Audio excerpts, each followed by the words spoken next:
Hey, what's guys? Electron Computer, welcome back to another video, which this is how to make Messenger dark mode. So, let's press Messenger. So this is how you make Messenger dark mode. See, this is how you make Messenger dark mode. So pick a person that you want to message it.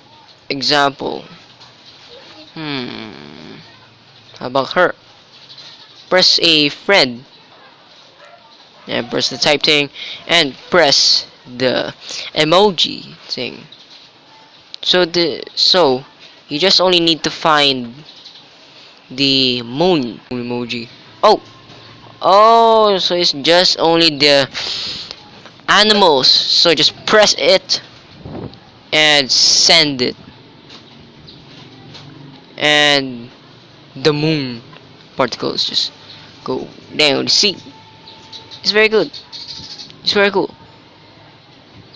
So you just try it on settings, and boom, open it, and your eyes will be dark. Like, it relaxes your eyes.